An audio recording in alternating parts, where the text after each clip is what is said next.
Hey guys, welcome back to Quick Nursing Shots with Smita, and today we're going to deal another topic from digestive system disorder, and it's a very small topic which is called as Barrett's esophagus.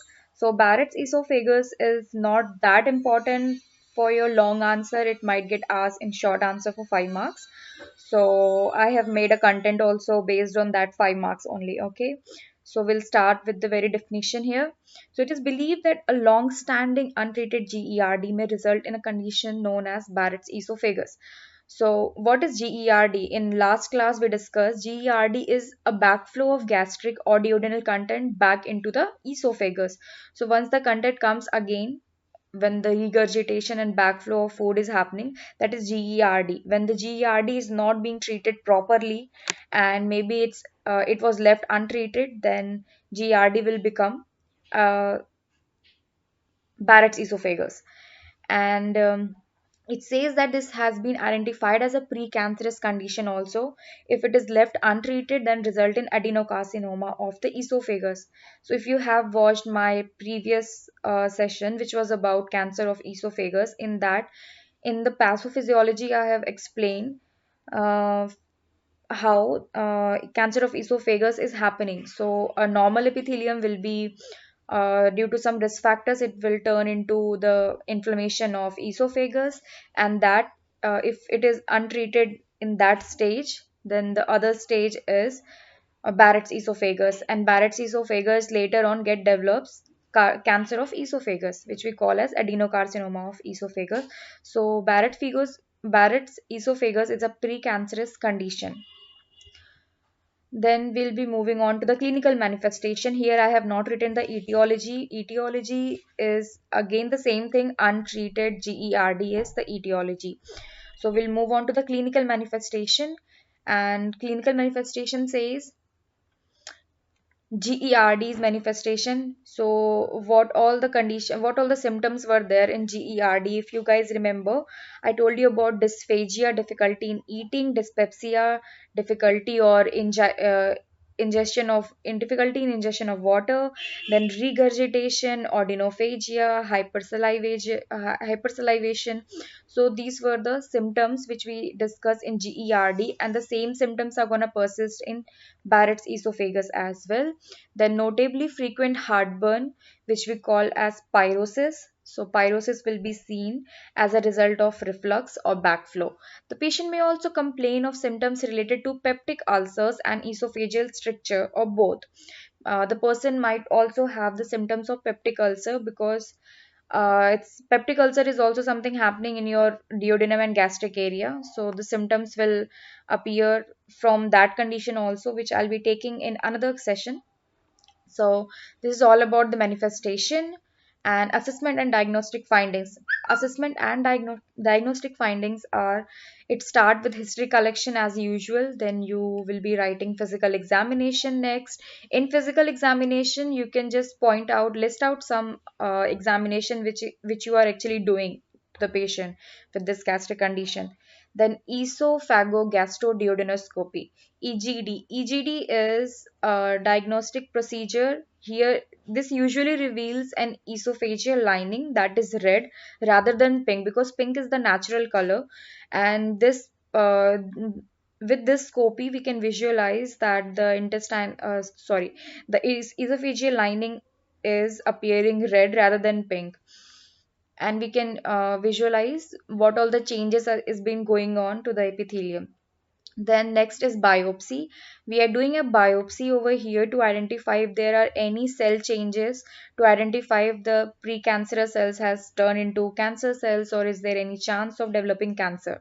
So this is about assessment and diagnostic findings. Moving on to the management part. Managements are very similar to the GERD, because this is the same problem but on another level.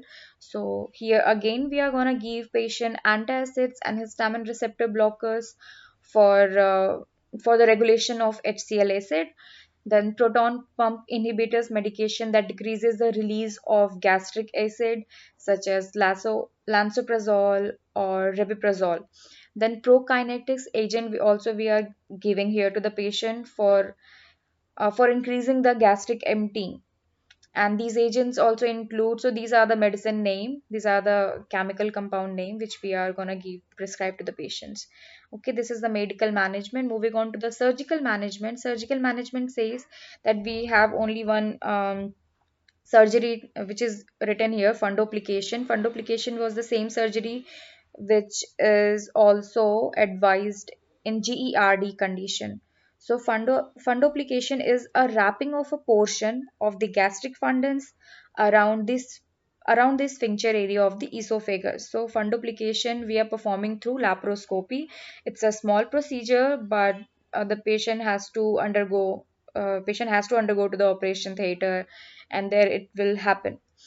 So after surgical management comes our nursing management, which is the important aspect in your examination for getting good marks. So even if you don't remember much of the medical management and surgical management, you make sure that you are writing complete nursing management over there to get good marks, so you can score high marks. Okay, so yeah, first is teaching the patient to avoid situation that decrease lower esophageal sphincter pressure or cause esophageal irritation. So you have to teach your patient that what all the situation he can avoid for reflux or backflow of food. Then the patient is instructed to eat a low fat diet. Again, this is based on the digestion process, because the digestion takes much time for high fat diet. So here we are instructing the patient to have a low fat diet which will be easily digested without consuming much of the energy and time. Then to avoid caffeine, it's a kind of stimulator.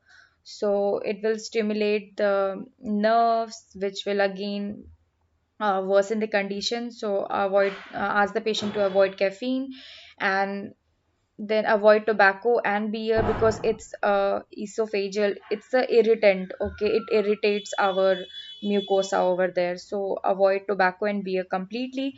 Avoid milk is again it already the patient is having indigestion, then milk again will be problematic to digest well. It's going to consume time. Maybe the patient will experience diarrhea or something because of having milk and milk products. Then ask the patient to avoid milk and food containing peppermints and any irritants. Also the carbonated beverages, because it gives a backflow, and it because of this we get kind of regurgitation. So ask your patient to avoid these and explain why you are telling them to avoid these things from their diet. Then to avoid eating or drinking 2 hours before bedtime.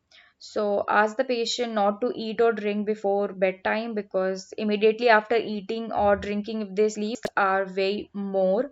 So tell them if like they can eat their lunch at the time they eat, because very few people sleeps in daytime.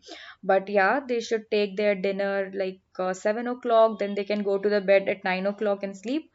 Then to avoid tight fitting clothes, same reason, regurgitation. Ask the patient to wear loose clothes and which is comfortable and which will not obstruct their digestive system at all.